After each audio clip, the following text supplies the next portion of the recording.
Je voudrais du soleil vert, des dentelles et des théières, des photos de bord de mer, dans mon jardin d'hiver.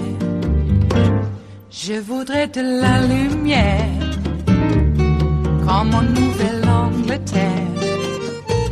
Je veux changer d'atmosphère, dans mon jardin d'hiver.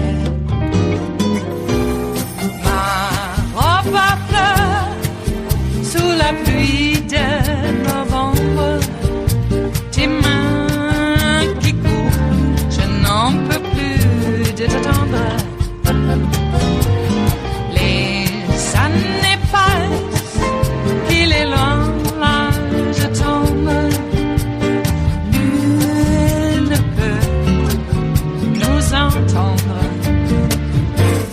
Je voudrais du Fred Astaire, revoir un latte Goël. Senator Durbin. Thank you, Mr. Chairman. Mr. Wray, welcome. I'd like to ask you a question. Do you know what group was responsible for more homicides from 2000 to 2016 more than any other domestic extremist group? Not sure, but I trust you're about to tell me. Not a trick question. I raised that question because your testimony that was submitted to the committee talked a lot about homegrown violent extremists. In an unclassified FBI DHS Joint Intelligence Bulletin in May 2017 found that white supremacism poses a persistent threat of lethal violence. Went on to say that white supremacists were responsible for more homicides from 2000 to 2016 than any other domestic extremist movement. 7 members of the committee joined me in writing a letter to you and Attorney General Barr explaining our concern about whether the FBI and Department of Justice were taking adequate measures to combat white supremacist violence and minimizing this growing domestic terrorism threat.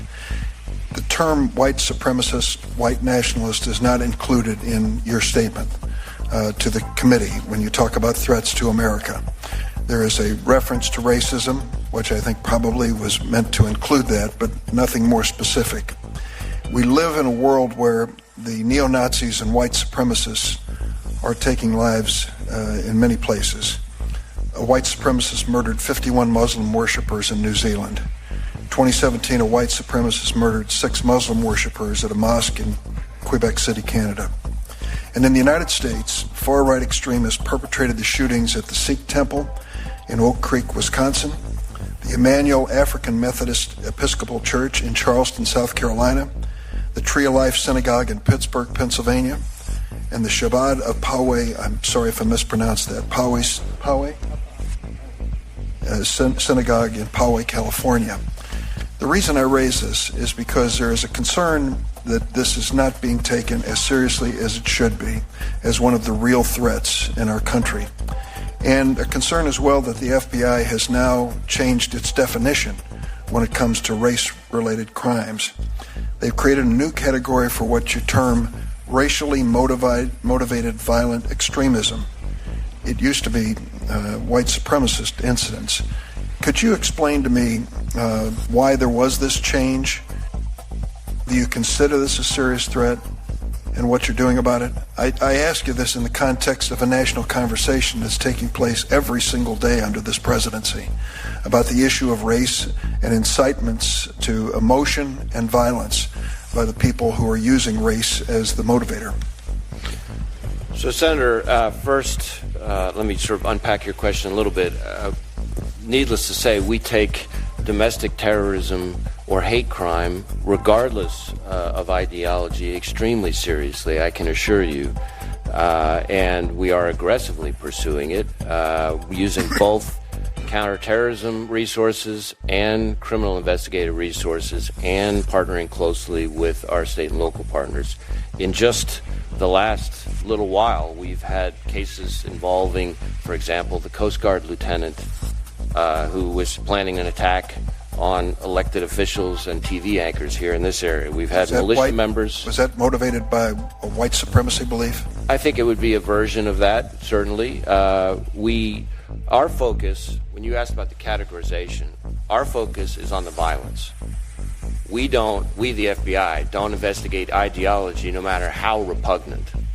We investigate violence. And any extremist ideology, when it turns to violence, we're all over it. And we've had, in fact, and that you don't have to just take my word for it, just in the first 3 quarters of this year, we've had more domestic terrorism arrests than the prior year, and it's about the same number of arrests as we have on the international terrorism side. I ask you to clarify that, because when you talk, I don't know if we're talking about the same thing, but when you talk about homegrown violent extremists, and I talk about domestic violent extremists, are we talking about the same thing? No. So we use the term homegrown violent extremism to refer to people all over the United States who are inspired by different parts of the global jihadist movement to commit terrorist acts. Okay, we I use get the that. term domestic terrorism to refer to a broader array of threats ranging from anarchist extremism to different kinds of racially motivated violent extremism to different kinds of environmental extremism, etc. So let me pursue that for a second. So the point I'm getting to, and the reason I quoted this unclassified report, is if it's violence that motivates the FBI investigation. What we have here is a statement in this unclassified joint intelligence report that between the years 2000 and 2016, the white supremacists were responsible for more homicides than any other domestic extremism movement. Now, I see the distinction you're making, homegrown versus domestic. But let me ask you, can you quantify either one of them for us? Well, in terms of number of arrests, we have, through the third quarter of this fiscal year, had about, give or take, 100 arrests in the international terrorism side, which includes the homegrown violent extremism. This year. But we've also had just about the same number, again, don't quote me to the exact digit, on the domestic terrorism side. And I will say that a majority of the domestic terrorism cases that we've investigated are motivated by some version of what you might call white supremacist violence, but it includes other things as well. I think this is significant. I do not want to diminish the work that you're doing when it comes to the homegrown domestic terrorism in any way whatsoever. Not at all. And I understand that as a serious threat to the United States, and 9/11 is proof positive of that. But what you have just said is significant. If the number of people arrested this calendar year, when it comes to this extremist conduct, is about equal between those who were inspired by foreign actors, ISIS, Al-Qaeda, whatever it might be, and those who were inspired by white supremacy or at least some version of race. Now, if that's the way I heard you say it, please clarify. So let me clarify. What I just gave you were the number of arrests. The number of arrests. That's not necessarily the same thing as the number of investigations. Well, right? So that's an important distinction. Assuming the integrity of your department, which I will, the fact that they would make an arrest, it is with the belief that a crime has been committed. The point I'm getting to is we are in a very tense moment in American history on the issue of race. We are having a national conversation that we haven't had in a long time about racism and the reaction, what's acceptable and what is not. And what I'm asking you from the FBI point of view, and what you've told me, is that we ought to take care, as seriously as we take foreign-inspired terrorism, there is a domestic terrorism underway in the name of race that is as threatening in some respects as the foreign terrorism. That's the way I hear it. It is Wednesday, the 24th of July of 2019, and you are in West Coast Cookbook and Speakeasy. I am your chef de cuisine, Justice Putnam, and our daily special is Smothered Benedict Wednesdays. You think that it's just a lovely egg dish with a velvety hollandaise sauce, but no, we're into the issue of, will no one rid us of this president installed by the Russians? Sure looks like it now. I mean, we all knew it. And I know that Mueller isn't going without, outside the so-called four corners of his report. But right off in the top, he said that the Russians are the greatest threat to our government. It's ongoing. Trump got help. They wanted Trump to win, and Trump encouraged their help. I know that's not collusion, because collusion is not a legal term, but that could be considered conspiracy. And apparently now, after Watergate, when the Republicans saw how close it really came, because nothing was decided, Nixon left office before the proverbial S hit the fan. So the Republicans were so frightened back in the day that they had their DOJ, the embedded members, still left, because there were a lot of people in the DOJ who went to jail for obstruction of justice. And those left crafted a memo that supposedly supersedes even the Constitution of the United States. This memo supersedes any Supreme Court decision, apparently, because it says that the president is above the law. Now, of course, that never comes out when it's a Democratic president, because when it's a Democratic president, anything that's below the law can be used to take down that president and try to hit into his popularity, which it never does.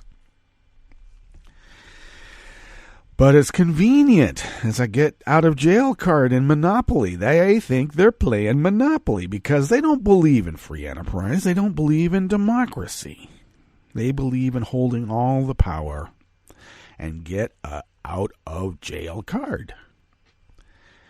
Well, maybe that's what they teach you in Russia. But this is America, pal. We do have checks and balances, and you're getting it. I know it's going to be unseemly when we retake the presidency and hopefully the Senate. I know it will be unseemly to go after our political opponents. But there's a difference between political opponents and true enemies of the state. This whole gambit of screaming to high heaven who the enemy of the state is. The free press is the enemy of the state. Democrats are the enemy of the state. Brown people are the enemy of the state.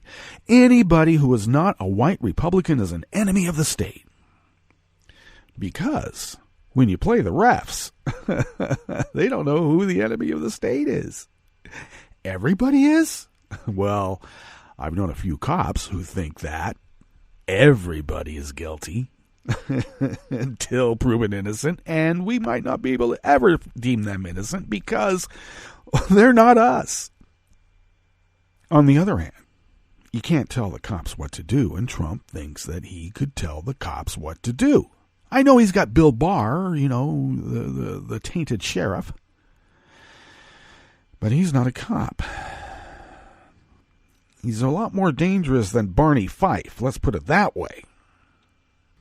I suppose it would be a member of Tony Soprano's family put in onto the police force of sorts. And that's where we're at. So this is a big battle. It's such a big battle that these skirmishes are taking part within the very institutions that are being destroyed. And what is one institution that Trump, Vlad, and the rest would like to be destroyed? It would be our intelligence and legal apparatus. At the top here, in the Bistro Cafe at West Coast Cookbook and Speakeasy, we had Christopher Wray being questioned in an oversight hearing on the FBI about why did they change the definition of terrorism to not include white supremacists who have done more killings. Now, sure, we can go over a period of time, decades, and the number is exponentially large. But even if we just go back in the last 10 years to now, the last 3 years to now, even if we go back to the 90s after Oklahoma, but including 9/11, white supremacists have still killed exponentially more people, have caused more property crime, and we're not even counting Oklahoma City. What the FBI calls homegrown terrorism is always a brown person doing it. But when a white person does it, it's a little more benign. Just some very fine people made a mistake. Let them out on bail. Let them have all their weapons back. I guess there's more than two justice systems here in America, after all, isn't there? There's one for you, there's one for me, and then there's one for the President of the United States. Okay. Well, Mueller did say that he was not going to go again outside the four corners of his report. And the Republicans, from what I saw, what's up, for instance, what's up with Doug Collins? Is that guy on moonshine meth? What's up? I mean, that's not a real, that's not a scientific pharmaceutical manufactured, correctly. That's bathtub moonshine meth. Wow. No one speaks that fast. And I have heard that actually Doug Collins speaks like this all the time. So it's normal. Which means that he's always on the moonshine meth then. And Jim Jordan, oh my God. I didn't catch too much of him, but we will. In fact, I hope when this is all over that Mueller investigates Jim Jordan's time at Ohio State. The Ohio State. Well, what's on the rest of the menu here? Of course, at the top, Christopher Wray, admitted that, sometimes there's people that die in mass quantities at the hands of white supremacists. But, it's Antifa. Antifa is the really scary people. I think that's what he was trying to say. Just as an aside, I'm already getting how Nazis in America are not the problem, but Antifa is because they're so violent. Antifa's killed no one, but they're apparently scary. Just say Antifa and TrumpBro voters and Republicans in general, they go crazy scary. They're so frightened. Such snowflakes. On the rest of the menu here in the Bistro Cafe at West Coast Cookbook and Speakeasy, Trump told a convention of cheering teen TrumpBros that the Constitution gives him the right to do anything he wants as president. He says he has an Article 2. All right. Well, this guy's brain never got out of junior high. I think an Article 2 means that's when you shit on the Constitution. And all those kids at Turning Point USA cheered madly. An EPA-funded research showing U.S. air pollution is linked to more than 30,000 deaths was released before Trump could quash it. He's a little preoccupied. And there was another 2016 election interference plan by a foreign nation that Mueller did not tell us about. But I will. After the break, we move to the chef's table where the slain Russian gay rights activist, conveniently stabbed in St. Petersburg, had regularly received death threats the police ignored. Because they were waiting for a convenience. And it conveniently happened now, didn't it? And China said a former senior space official is under investigation for serious violations of discipline. All that and more. On West Coast Cookbook and Speakeasy, bon appetit.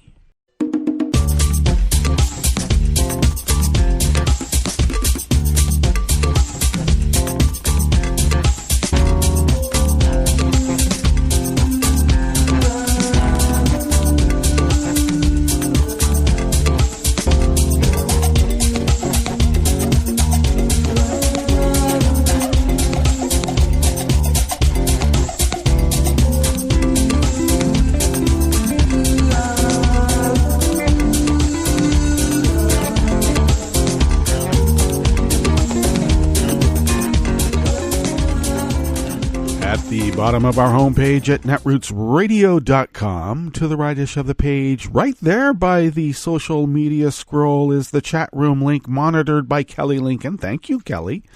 to the leftish of the page from the chat room link and that social media scroll at the bottom of our homepage at netrootsradio.com, you will then notice the Patreon link. And all kidding aside, if you could please become a recurring Patreon of Netroots Radio, that recurring contribution helps us pay our bills. And of course, we are also saving money to purchase some newish equipment to replace the workhorses that are still working like horses. And admirably, I may add. So please do become a recurring Patreon. Even something like the cost of an espresso-type coffee drink sent our way once a month goes a long way to us putting a big dent in those bills that we have to pay. And, of course, purchasing newish equipment and keeping Resistance Radio resisting for the last 8 years. That's right, 24/7, 365 for the last 8 years.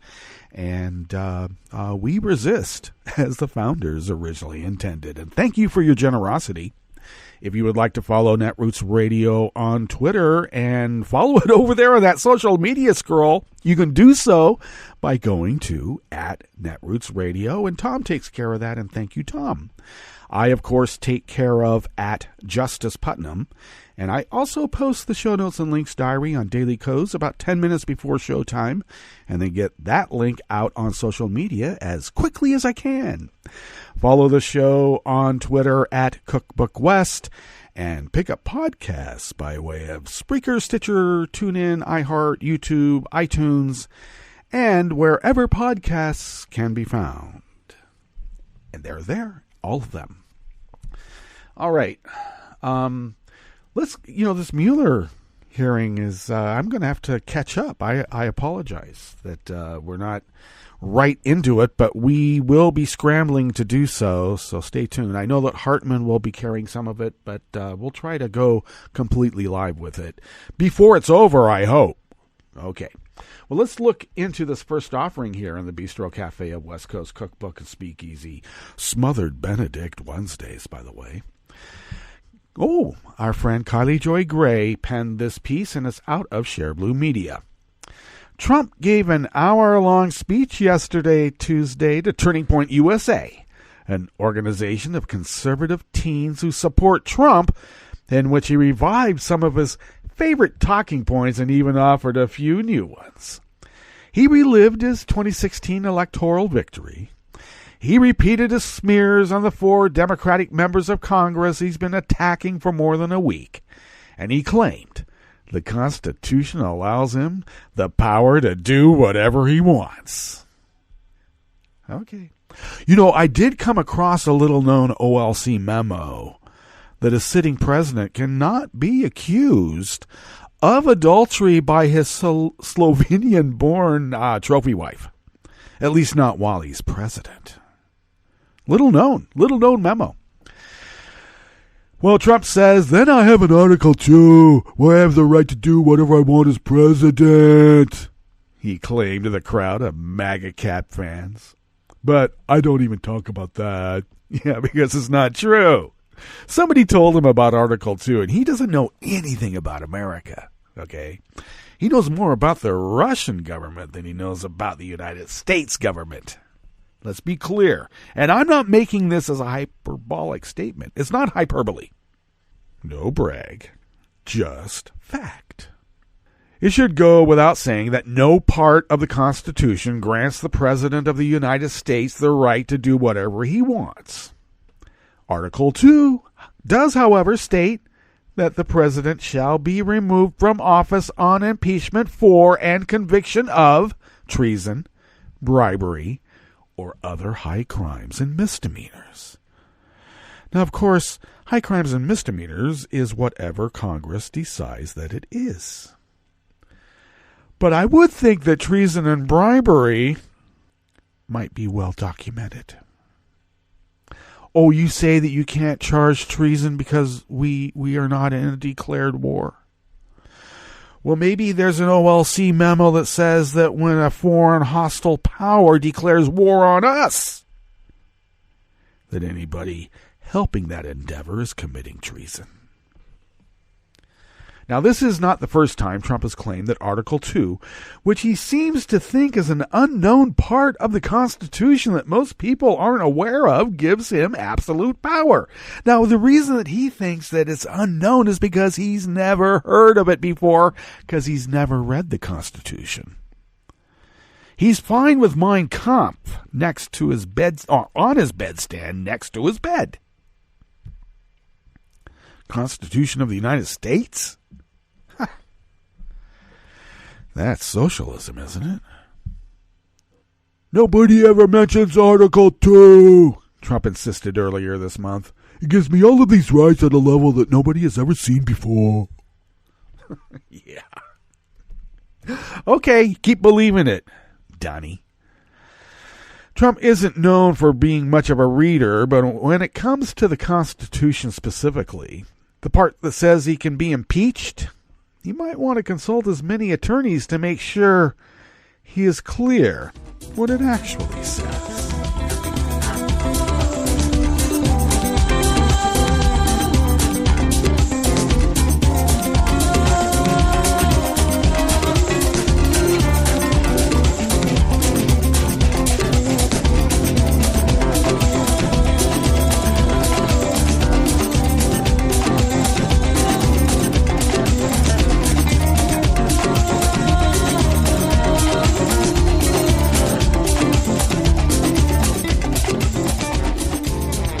E.A. Crunden of Think Progress brings us this next offering here in the Bistro Cafe of West Coast Cookbook and Speakeasy.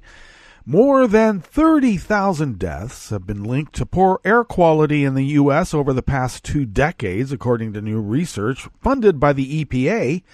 And even at levels considered to be safe, researchers argue that air pollution can increase mortality rates. The study, released yesterday, Tuesday, was also supported by the research charity Wellcome Trust and reinforces long-running concerns over microscopic pollution particles in the air and their impact on human health. It also widens the gap between the Trump administration's efforts to roll back clean air rules and the government's own findings on the importance of air quality. Well, apparently this was a study that Trump hadn't found, in which he would have been able to quash it. What is going on? Someone fell down on the job. Vlad will not be happy. In this reporter's opinion, of course. Researchers from Imperial College London and Carnegie Mellon University Center for Air, Climate, and Energy Solutions authored the new study published in PLOS Medicine, which probes the impacts of air pollution across the contiguous U.S. from 1999 to 2015. At the center of the study is PM2.5, atmospheric particulate matter with a diameter of less than 2.5 micrometers, 30 times smaller than the width of a human hair. These particles typically come from sources like power plants and cars, and are so tiny they can travel deep into the lungs, risking various health problems like cancer and lung disease. You're not going to get new customers unless the old ones die off first now, aren't you? Majid Azadi from Imperial School of Public Health and the study's lead author said in a statement that the research has jarring implications for the EPA air quality standard that is currently in place. We've known for some time that these particles can be deadly.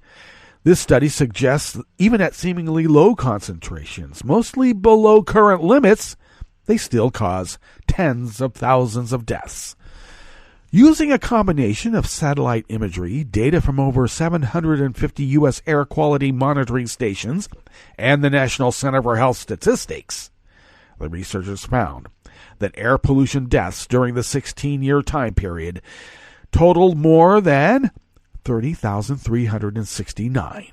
That data, which used binary gender, broke the total number down to 15,612 women and 14,757 men, and noted that they died from cardiorespiratory conditions like asthma or heart attacks. Religion and class status seemingly played a role in the deaths as well. Some areas were more prone to the higher concentrations and associated mortality, including Los Angeles, California, and a number of southern states like Arkansas and Alabama. Imperial College London also noted that any concentration of PM 2.5 life expectancy loss was on average larger in U.S. counties with lower income than in wealthier counties. Prior EPA-funded studies have shown that Black and Latinx Americans also disproportionately suffer from poor air quality. Feature, not a bug. The agency's head, Andrew Wheeler, has targeted the 2011 Mercury and Air Toxic Standards, or MATS, which seeks to curb pollution from coal and oil burning plants. He wants to do away with them. Because all that microscopic particulate matter that causes heart problems and respiratory problems and causes people to die earlier, that doesn't smell like death. That smells like money.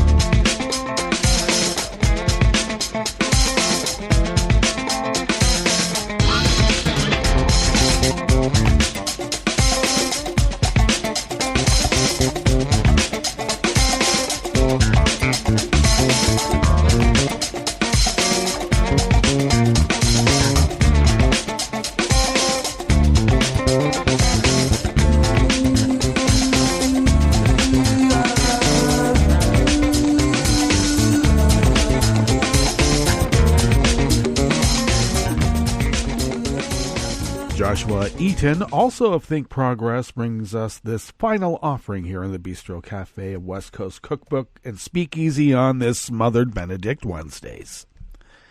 There was a foreign plan to meddle in the 2016 elections that former special counsel Robert Mueller's report never mentioned. Now, with Mueller set to give public testimony before the House Judiciary and Intel committees, Congress could demand answers. The mysterious social media manipulation plan came together late in the afternoon on August 3rd of 2016. George Nader and Joel Zamel got a phone call from Eric Prince asking them to join him at Trump Tower to meet with then-candidate Donald Trump's eldest son, Trump Jr. Zamel had been planning for this meeting. At the time, he owned a private security firm called Psy Group that employed several former Israeli intelligence officers.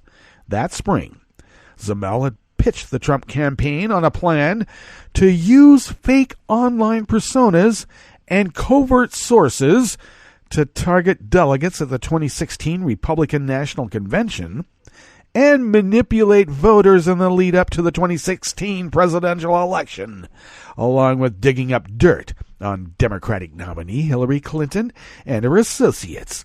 You know, dirt like Podesta's risotto recipe. How dirty. Zamel revived that pitch ahead of his August 2016 meeting with Jr. Nader, a longtime emissary for the Crown Princes of Saudi Arabia and the United Arab Emirates, pledged their support. "We are working hard for your father," Prince said, according to the Times. If Zamel's plan sounds familiar, it may be because it is similar to what former special counsel Mueller indicted Russia's Internet Research Agency for in February of 2018. Nader, who is now facing charges of child sex trafficking in Virginia, was a key witness for Mueller, but Zamel's social media manipulation plans were mysteriously absent from the redacted publicly available version of the counsel's final report, whereas Nader appears in the redacted report around 119 times. Zamel and Psy Group are totally absent. That's despite reports that Mueller and his team interviewed Zamel and other former Psy Group employees and even seized the now-defunct company's computers in Israel. Mueller's congressional testimony could provide an opportunity for answers about whether the Trump campaign ever put Zamel's plans into effect. It could also shed light on a series of other meetings Nader and Zamel had with the Trump campaign and its officials in the months before and after the 2016 election, including encounters with a controversial Saudi general at Trump Tower in 2018 over fomenting regime change in Iran. Getting those answers, however, could be an uphill battle. At a surprise press conference at the Justice Department in May, Mueller said any public testimony he gave would not go beyond our report. We choose these words carefully, and the work speaks for itself, Mueller said at the time, and the report is my testimony. House Democrats may also defer questions about Psy Group to their colleagues in the Senate, where a bipartisan Intel Committee investigation asked Zamel and Psy Group founder Roy Burstein for testimony earlier this month. It's not clear whether the Trump campaign ever hired Zamel's company to carry out the plan. If it did, that could have run afoul of laws barring foreign participation in U.S. elections, do you think? Neither Zamel nor any of his related entities had any involvement whatsoever in the U.S. election campaign. Zamel's lawyer, Mark McCoskey, told the Times in May of 2018. Zamel reiterated that denial in an interview with the Daily Caller earlier this month, but that's Tucker Carlson's group. They pitched Mr. Trump Jr. on a social media platform or marketing strategy. Alan Futerfas, a lawyer for Trump Jr., told the Times last year. He was not interested. That was the end of it. Sure. Still, Nader made a mysterious $2 million payment to Zamel after the election. I wonder if Cohen cut the check and gave it to him for Don Sr. Senator Richard Blumenthal sent a letter to Facebook, Google, Reddit, and Twitter last October demanding answers about how Zamel and his companies use their platforms. Blumenthal's office has not responded to multiple phone calls and voicemail messages since January, requesting comment on what responses it received from the companies. I wonder if there's still an Intel investigation going on. A source with knowledge of the matter at Twitter, interviewed around the same time, said the company carried out an investigation but did not identify anything that appeared to be widespread activity in violation of our policies. Reddit and Google declined to comment. Well, let's get on with our break now, and when we get back from that break, we're going to go through weather from around the world and finish up with the stories that we've curated for you today. You are listening to West Coast Cookbook and Speakeasy, and we will be right back. You are listening to netrootsradio.com. Please hang up and try again.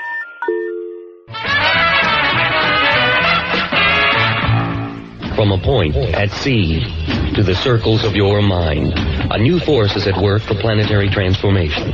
New radio for a new Earth.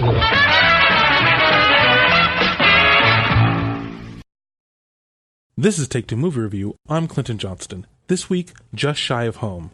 Spider-Man Far From Home has a lot that's similar to its preceding Sony-Marvel collaboration, Spider-Man Homecoming. And that makes sense. It's pretty much the same core creative team. Same director, writers, and composer. One of the two editors is different, and the two flicks have different cinematographers. Yet, Far From Home is not as good a movie. It's clever, it holds together, it's well written, it's got some good ideas. However, it's not as good as Homecoming because it's not as well shot. First off, Homecoming had much more creative shots. Shots where you're shown one thing and then the camera moves, or an actor moves, revealing what really you should be looking at. And there are shots where you think the camera is going to take you one place, but in a cut, or a lack of a cut, or a pan, it subverts your expectations. In comparison, the shot choices in Far From Home feel more utilitarian. This is this, then this is this, then this is this.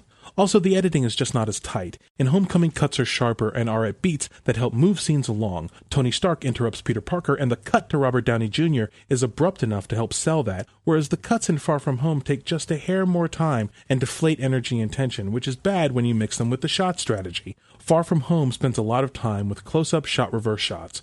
Homecoming has these too, of course, everybody has them, but more often in Homecoming, characters share frames in medium shots, and the close-up shot reverse shots are used to intensify moments. Nowhere does Far From Home suffer more from this difference than in scenes with Peter and Ned. Sharing frames in Homecoming allowed Tom Holland and Jacob Batalon to show their chemistry, whereas Far From Home mostly separates the two in close-ups and slower editing, and their repartee doesn't spark. Still, I'm the only person I know who has complained about these things.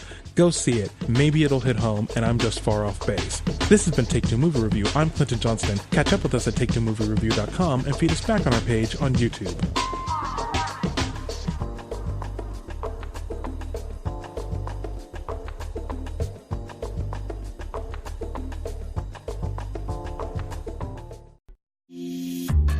This program is presented by the Centers for Disease Control and Prevention. Pools, water parks, and other recreational water venues are popular places to relax and stay cool, but they can be sources of serious illness. Since 2000, nearly 500 outbreaks have been reported at recreational water venues in the U.S., resulting in over 27,000 illnesses and 8 deaths. Most were caused by parasites, bacteria, viruses, or certain chemicals in the water. Parents with young children who have diarrhea should not allow their children to swim or play in the water. In addition, bathers should check the inspection scores of pools and water parks and can conduct mini inspections using test strips before getting in the water. A few simple precautions can allow you to share the fun, not the germs. Thank you for joining us on A Minute of Health with CDC. For the most accurate health information, visit cdc.gov or call 1-800-CDC-INFO. Hi, I'm Tom Hartman, and since you're listening to netrootsradio.com, show your progressive side and go to the donate button on the bottom of the homepage. It's progressives like you who power Netroots Radio and keep the progressive message beaming everywhere 24 hours a day. Just go to our donate button at the bottom of netrootsradio.com. Thank you for keeping progressive radio at full power.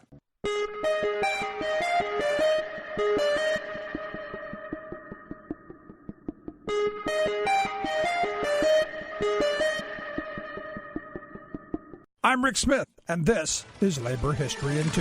On this day in labor history, the year was 1877. Workers organized the first general strike in American history.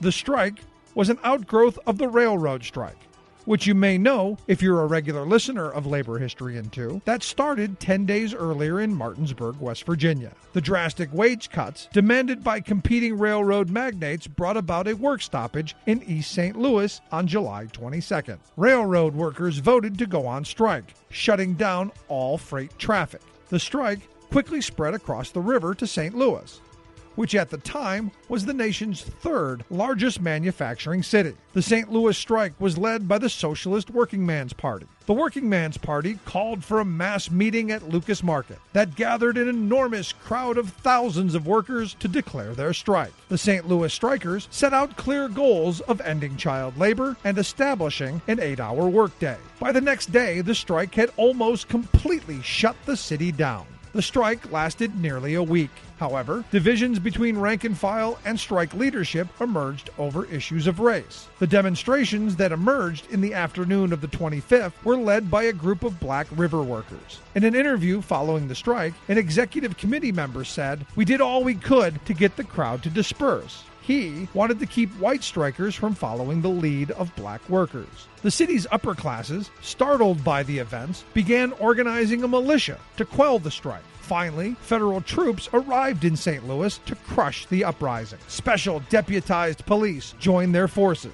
They arrested the strike leaders, injured hundreds, and killed at least 18 people. Labor History in 2 brought to you by the Illinois Labor History Society and The Rick Smith Show. For more information, go to laborhistoryin2.com. I read the news today, oh boy. It's time for Nicole Sandler's What's News from NicoleSandler.com and the Progressive Voices Network. It's Mueller time. And it's about time. Special counsel Robert Mueller was appointed 797 days ago. Mueller handed over his completed report to the Attorney General 124 days ago. Let's get the popcorn popping.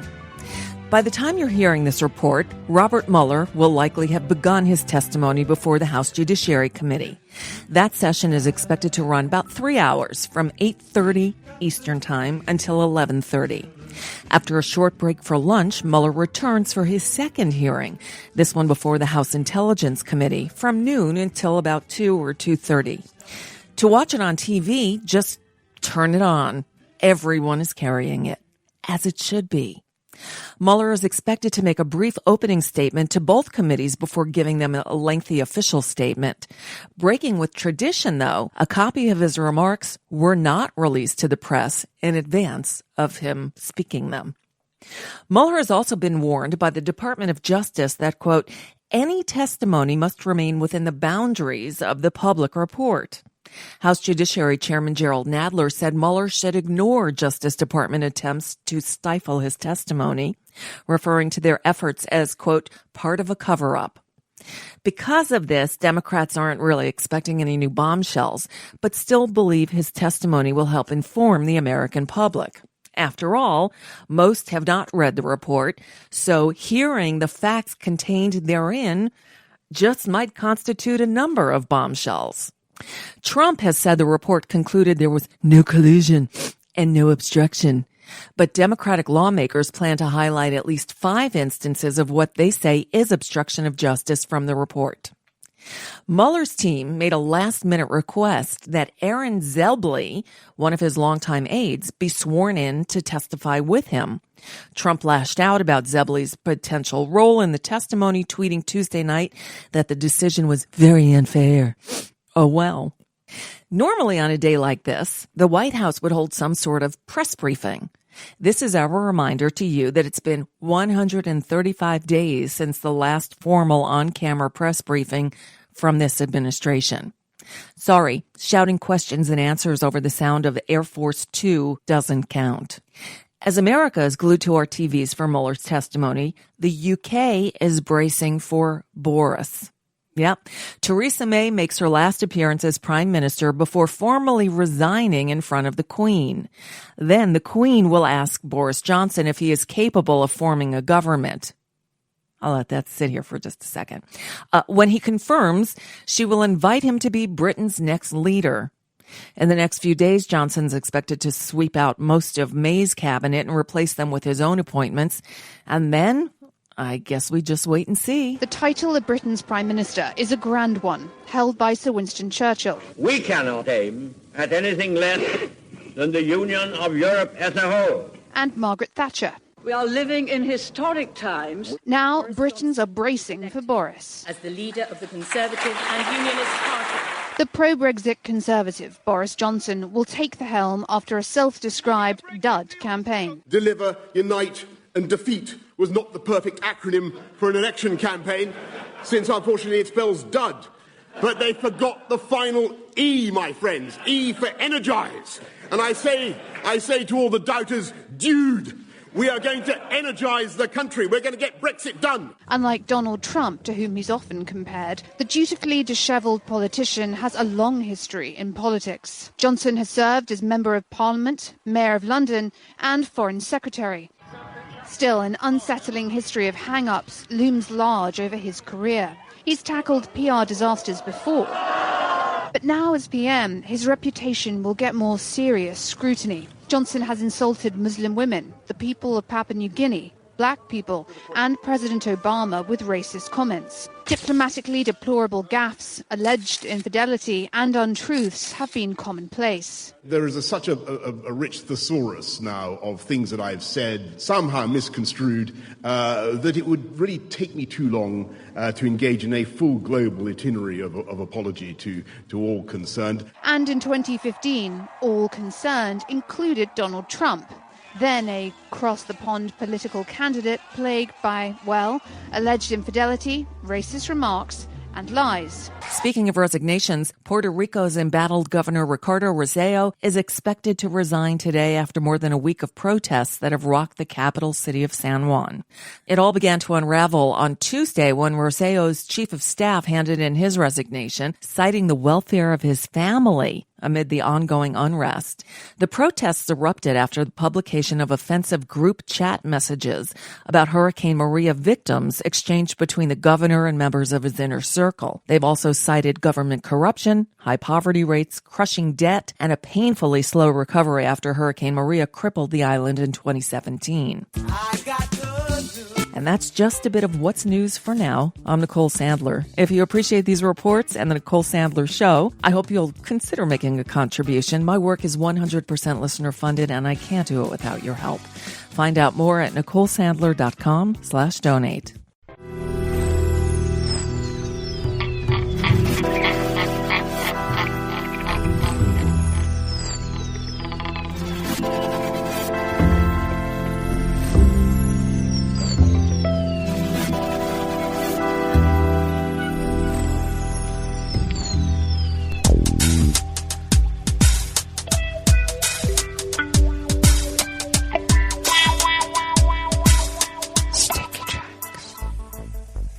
Thank you for accompanying us here to the chef's table at West Coast Cookbook and Speakeasy. Smothered Benedict Wednesdays. We always begin weather from around the world along the banks of the Rogue River and the Rogue River Valley of Southern Oregon on the west coast of the continental United States of America, where it is currently 58 degrees Fahrenheit, slated for a high of 91 to 93, which means it'll probably be 95. I hope it's not that hot. Winds are light and variable under sunny conditions, and those winds are currently out of the southeast, and of course will increase in their usual way in just a couple of hours to 5 to 10 miles per hour. After shifting out of the north-northwest, will continue out of that direction through the evening, shifting ever so slightly out of the northwest, remaining it 5 to 10 miles per hour. But, ooh, we're going to be sunny tomorrow with a high of 96 to 98. Oh, no. Well, it is summer, and it will get hot here, and it usually does. Hopefully, it will give us some cool nights so we can keep the cool in so that it doesn't get hot inside so quick. We're doing a heat management strategy in which trying not to use the air conditioner, and we haven't yet. So, seeing if that's possible. I know it's possible, but I'm caring for an elderly woman, okay? Her comfort is paramount, and we have the technology. But if we can avoid it and do it naturally, I think everybody will be happy, including the earth. The grass pollen is back up to high. The air quality index remains good at 12 parts per million, and that daytime UV index is very high at its seasonal 8. Barometric pressure is holding steady at 30.01 inches.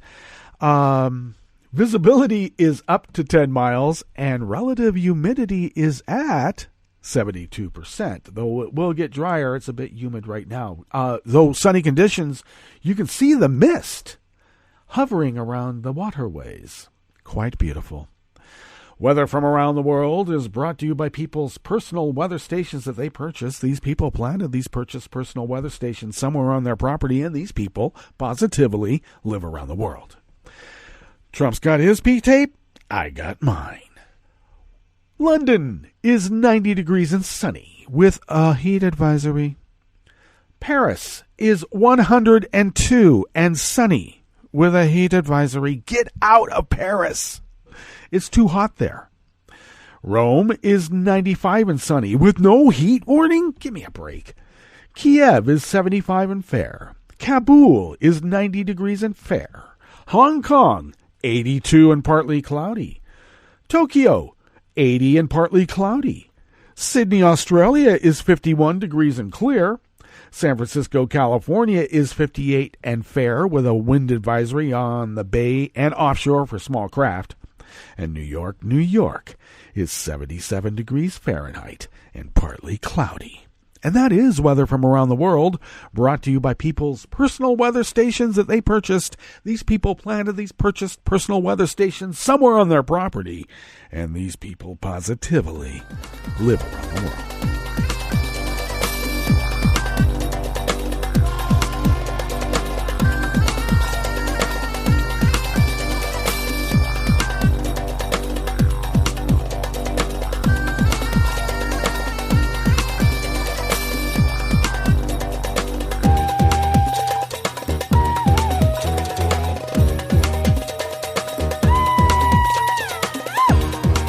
This first amuse-bouche here at the Chef's Table at West Coast Cookbook and Speakeasy is by anonymous worker bees at Reuters.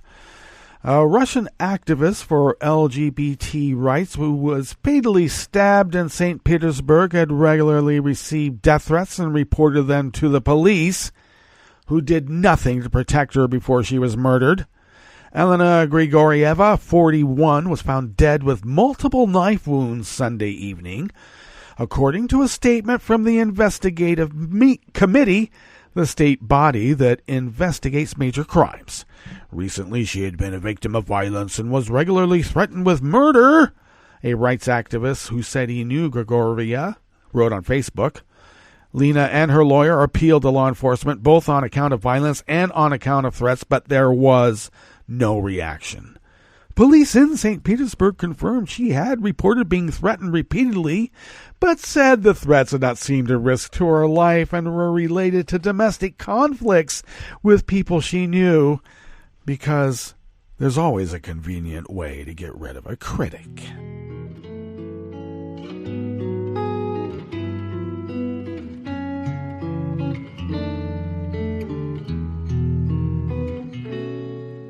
Je te donne, c'est mon amour pour la vie entière.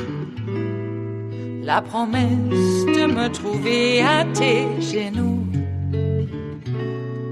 Aussitôt que tu m'appelles, rester toujours fidèle. C'est tout, c'est tout. Je te donne tous mes printemps, mes étés de mer. Mes automnes, quand les feuilles tombent partout. Si ce n'est pas une bonne affaire, je te donne tous mes hivers, c'est tout. Even more anonymous worker bees bring us this final amuse-bouche here at the Chef's Table at West Coast Cookbook and Speakeasy Smothered Benedict Wednesdays. China's military said a former senior official in the country's space program was under investigation for serious discipline violations, but rejected reports. The investigation was linked to espionage allegations, which the translation in the original Mandarin says, yeah, they're going to call him a spy. Qin Weiping was formerly the deputy head of the Chinese Central Military Commission's Equipment Development Department, which oversaw the design of the space program's tracking and control systems. Oh, maybe he was giving guidance missile systems information to Boeing? Or somebody else, Airbus? Qin Weiping is under investigation by the CMC's Commission for Discipline Inspection for suspected serious violations of discipline and duty-related crimes. A spokesman for the Ministry of National Defense told reporters at a press conference earlier today. The phrase serious disciplinary violations is often used by Chinese authorities in reference to graft investigations. Well. In other words, he's buying. China's military has been a focus of a campaign by President Xi Jinping to stamp out corruption. Earlier this year, a Chinese military court sentenced a senior general who had been chief of a top defense department to life in prison after finding him guilty of corruption. Well, sometimes they get a bullet in the head and they got to pay for the bullet. That brings us to the end of our broadcast period for the day here in West Coast Cookbook and Speakeasy. But you do know that Netroots Radio is going to broadcast on. Hartman comes up next here. We're still going to scramble to see if we can get the live feed out of C-SPAN and broadcast that. Otherwise, we will be here tomorrow for Metro Shrimp and Grits Thursdays. So do stay tuned to Netroots Radio all day and all night for all the breaking news as it breaks.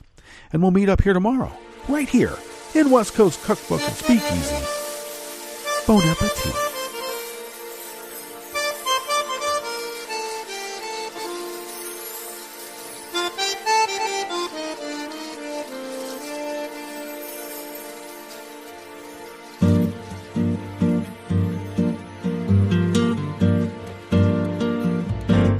Je voudrais du soleil vert, des dentelles et des théières, des photos de bord de mer, dans mon jardin d'hiver. Je voudrais de la lumière, comme en Nouvelle-Angleterre. Je veux changer d'atmosphère, dans mon jardin d'hiver. Ma robe à fleurs, sous la pluie de novembre, tes mains qui courent, je n'en peux plus de t'attendre. Les années passent, qu'il est loin, là je tombe. Nul ne peut nous entendre. Je voudrais du Fred Astaire, revoir un latte Goël. Je voudrais toujours te plaire dans mon jardin d'hiver. Je veux déjeuner par terre, comme au long de golfe clair, t'embrasser les yeux ouverts dans mon jardin d'hiver.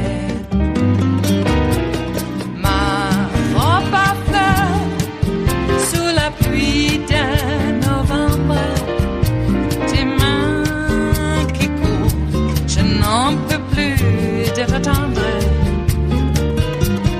Les années passent, il est loin, là je tombe. Nul ne peut nous entendre. Ba-da-da-dum-di-da-dum. Ba-da-da-dum-di-da-dum. Ba-da-da-dum-di-da-dum. Dans mon jardin d'hiver. Ba-da-da-dum-di-da-dum. Ba-da-da-dum-di-da-dum. Ba-da-da-dum-di-da-dum. Dans mon jardin d'hiver. Dans mon jardin d'hiver. Dans mon jardin d'hiver.